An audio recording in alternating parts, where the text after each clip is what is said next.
So I made a video previously about what the word voluntary means in the context of a plea of guilty in the criminal court. I spoke a little bit about the German philosopher Hegel and how he viewed freedom as the essence of both the individual and humanity as a whole. Freedom's a funny thing.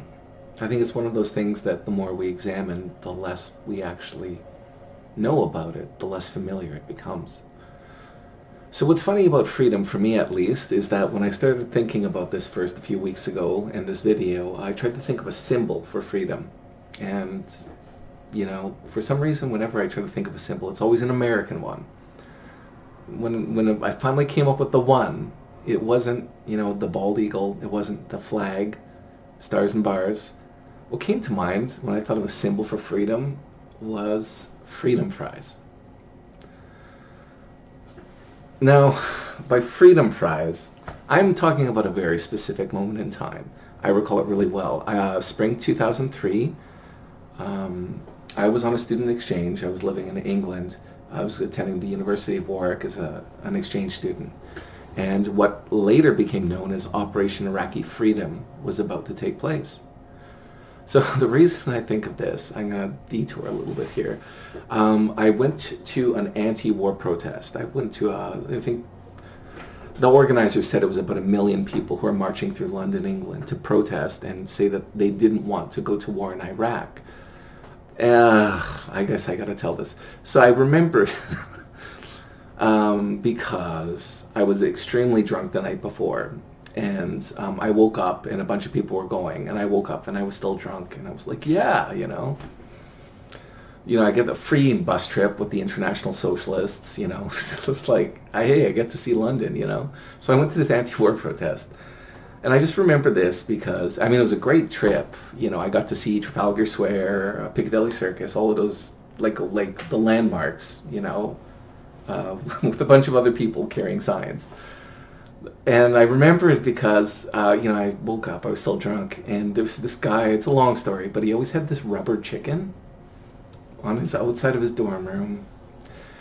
And so I stole it. I stole this rubber chicken, and I was just carrying it around with me all day.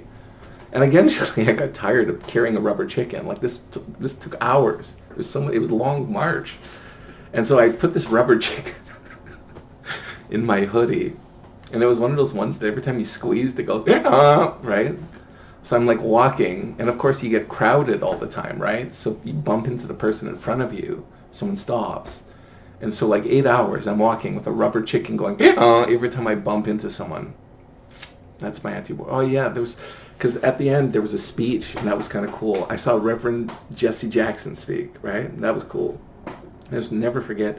He comes on, he doesn't say it like, hello, hey London, He just comes up, he's like, stop the war, save the children. I was with this American guy, and he got right into it. He knew what to do. The English people were like, stop the war, save the children, So, yeah, that was kind of my Jesse Jackson story.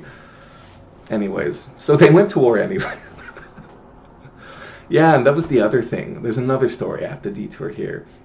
So I had, like in England, you get these big breaks of like 5-6 weeks in between terms at university. It's a whole different system. And so I had like 5 weeks with nothing to do. So I decided, hey, I'll go to a kibbutz, and that was for a bunch of reasons. I'm not Jewish that I know of. But, so I've been kind of thinking about socialism since I was like 15, right? Just as a concept. And I wanted to see, like, okay, we'll see the socialism in practice. So I went to a kibbutz in the north of Israel. Yeah, it was cool. It was a great experience. I just remember working there. And it was like the kibbutzes have changed so much. Like, they're not really farmers. They've got farms, a lot of them. But like a lot of them will be like IT centers. Or this one, like they had a big hotel resort. Whitney Houston went there later. She got baptized there. And anyways, so... yeah, we're just like driving around cleaning these hotels. Like we cleaned like 3 rooms, and I'm with this like 15-year-old Israeli kid who doesn't really speak English, right? And I'm like, we're just driving around, and after a while I'm like, where are we going? And he's like, no.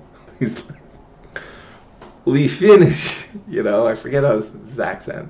he's like, now we have to look busy, right? So we just drove around for like all day in this golf cart. It was fun. So yeah. So the war happens. I go to this kibbutz, and it's like 3 days. I think it was about 3 to 7 days. I forget the exact date before the war started. And yeah, like it was nuts. I mean, like my first, like I was a volunteer. Our first assignment was to like build a safe room, because remember, when the war started, this is kind of why I'm going into all of this. When the war started, it was about weapons of mass destruction, right? So, like at the time, they thought that Iraq was going to bomb Israel, because they had during the last Gulf War. They sent cruise missiles. And because we were still worried about weapons of mass destruction, we thought there might be a chemical attack. So my first job when I get to the kibbutz is we're going to make a safe room with like we're going to tape plastic to the walls so that if there is a chemical attack, we've got a room that we all go to, right? And we're good for like a couple hours. I remember asking him, like, so what happens after that first couple of hours? And he's like, we'll cross that bridge when we come to it, right? Anyway, that was a funny one. I'll just finish this up quickly. I just remember we finished the room, and then like we're like, yeah, that's pretty good. I'd say that's good enough. This is a good enough job. All right, yeah, let's finish this. And then we just like watch the walls, and we see like a draft of wind come in and the bottom like flap up. And we're like, okay, let's just go one last time. We're worried about this chemical attack, which of course never happened, because the narrative turned into a narrative about freedom, or at least, I guess. Does anyone believe that? Back to freedom fries, okay? So March 11, 2003, Republican representatives Bob Ney and Walter B. Jones asked the 3 House cafeterias to change all references to French fries and French toast and replace them on the menu with freedom fries and freedom toast. So France at this time, if you'll remember, France didn't want to take part in the American attack on Iraq, and this was sort of a cheeky payback. But it all seems a bit silly. But I think there's something more significant there. And my point is this, after all of that, all right? Freedom has become a brand in the American consumerist society. And its meaning so eroded that it's being used to sell fast food in this kind of jokey context. But, in a lot of other pretty literal contexts, freedom's a brand, So, again, this narrative of the war completely changed, into that of purportedly freedom. My point to all of this is that we speak of freedom as if it's something we know intimately and we argue over constantly, but do we really know what it is? What can we say meaningfully about freedom? Of course, a lot of people have tried to do this. A lot of this comes from the age of the Enlightenment and the thinkers of its time, which include people like Voltaire, John Locke, Thomas Hobbes, David Hume, Jean-Jacques Rousseau, Adam Smith, Immanuel Kant, Isaac Newton, and Thomas Jefferson. So I read a lot of these guys. I studied philosophy at Queen's University in Kingston, Ontario in Canada. And a lot of these I studied during a course called Metaphysics and Epistemology with Adèle Mercier. And a very good formative course. We read in that class Descartes, Berkeley, who was an idealist, Kant, and Hume as sort of a basis to metaphysics, which is the study of being, and epistemology, which is the study of knowledge. The epistemological question is, how do we know that we know what we know if we only know what we know? That clears it up a lot, eh?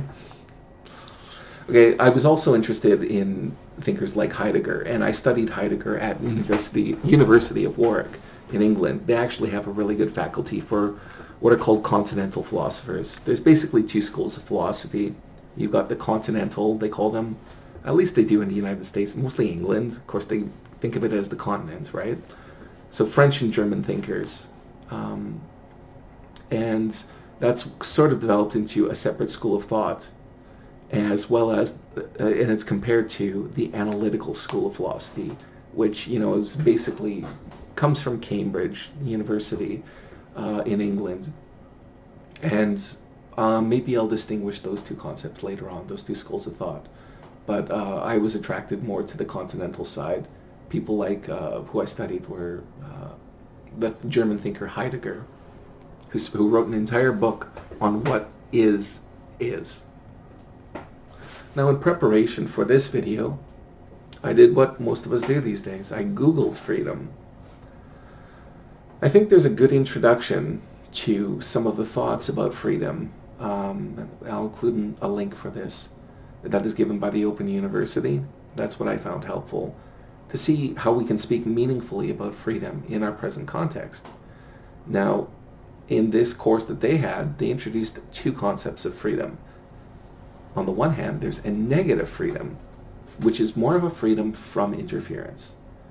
The quote for this would be, "My freedom to swing my fist ends where your nose begins." So the limitations here are other humans.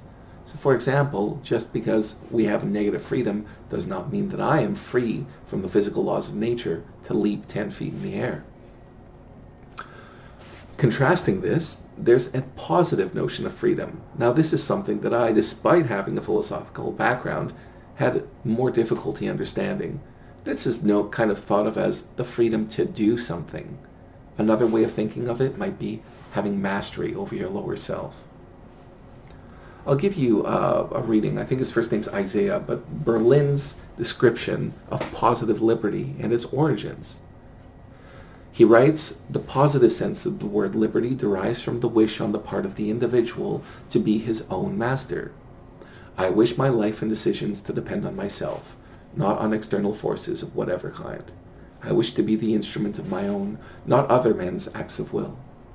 I wish to be a subject, not an object, to be moved by reasons, by conscious purposes which are my own, not by causes which affect me as if it were from the outside.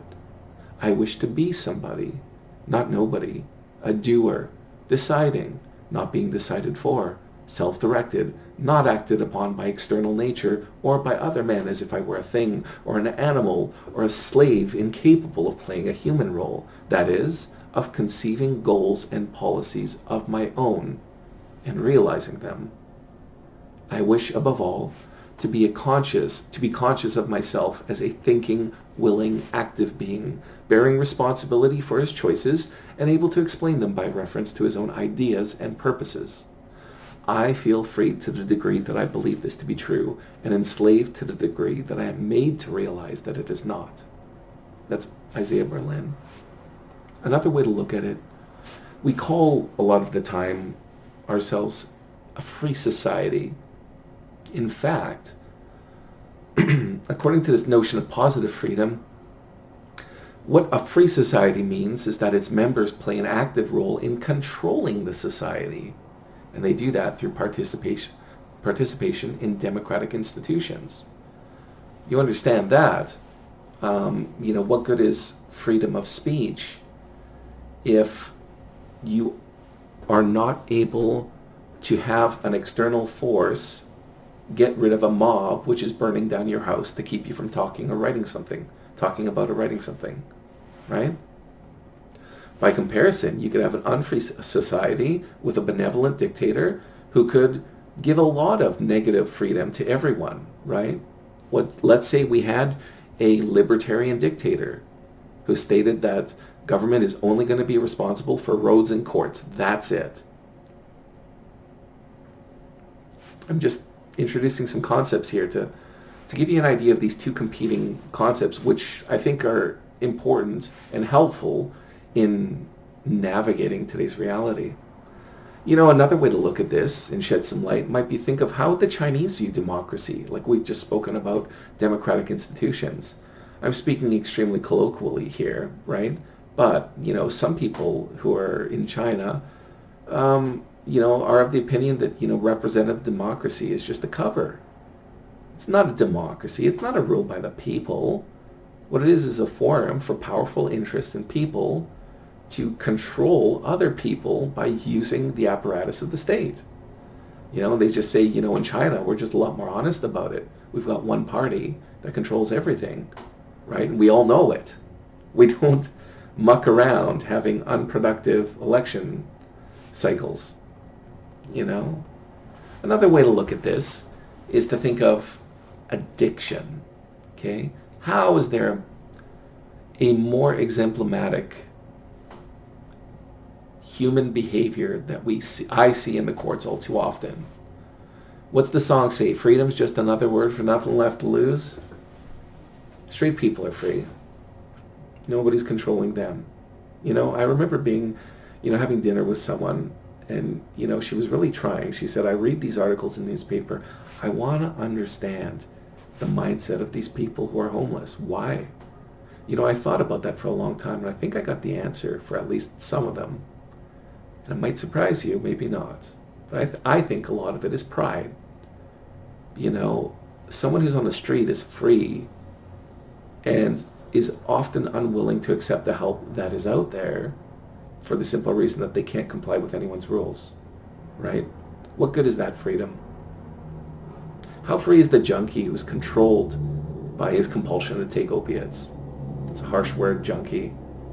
Drugs make you do some pretty bad things, though. My point is, isn't there something significant in saying how much usefulness is that negative freedom to the addict who's in the throes?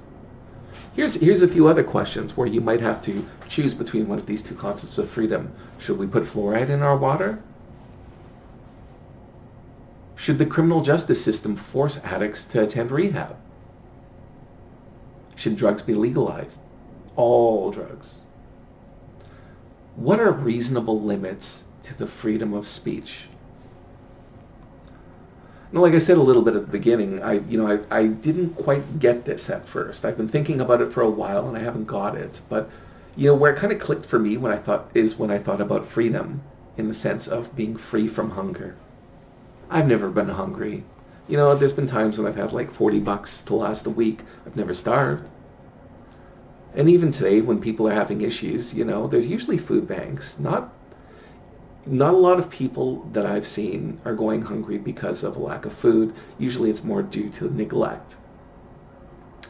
But I think I feel this in my genes. I think that starvation is something that my ancestors experienced. I remember talking to my grandmother about the Great Depression, World War II. She wouldn't say much. You can also look at art from the time. Depictions of starvation, whether it's through a siege or degradation, like in the times of Julius Caesar, or even the Acadian deportation, or the Ukrainian Holodomor, really bad stuff. It's the horror. It confronts you. I remember the actor Adrian Brody talking about preparing for the role, in the title role in The Pianist. And that's one thing that he talked about. He wasn't prepared for how hunger grips you, controls you. You cannot think of anything else. That's something I've not consciously experienced in my life. I think a lot of people who are watching this might feel the same way. So my whole life, I have had this freedom from this powerful negative force of hunger. And that's mostly because just our society's organization, in terms of its economy, but also in terms of its technology. Without that freedom, with zero parts due to my own individual contribution, I have been able to learn, to speak, to read, to record this for you now, and for you to view it. So this would seem, in some ways, even if neutrally from whether I agree with it or not, this seems to be a positive freedom. Somebody once said, it's a very American thing to think that freedom and choice are the same thing. And I think it's fair to say consumerism has completely dominated our current conception of freedom. I mentioned before the bald eagle or the flag as symbols of freedom. Well, maybe it's Bud Light, maybe it's a 9mm. Freedom is being used to sell things. Right now, in a lot of practical aspects, this concept of freedom is being fought over as well. It's a sort of cultural war. And if it's not about what freedom should be, then it's about the limitations of freedom. A lot of people are worried. They're talking about things like gun rights, freedom of expression, but also jurisdiction. And perhaps jurisdiction is the discussion they should be having. I'll discuss that another time. Twitter, Facebook, there's these technological creations that are posing problems that we previously could not conceive of. The question, to reduce it to its essential, is as follows. What are reasonable limitations placed by government on the actions of individuals? To what extent should our freedom be guaranteed? Here's the thing. Technology, almost by definition, makes us less free. Now, this is an idea that was very well enunciated in a 35,000-word manifesto that was published in 1995. It was published and written by a graduate of Harvard University, a mathematical genius who had abandoned conventional society to live in a cabin on his own in the wild, away from the modern world, where he could write his masterpiece. His masterpiece was a call to action for humanity against technology. Do you know who that was? His name is Theodore Kaczynski, but you might know him as the Unabomber. I'm going to talk about that another time. Thank you.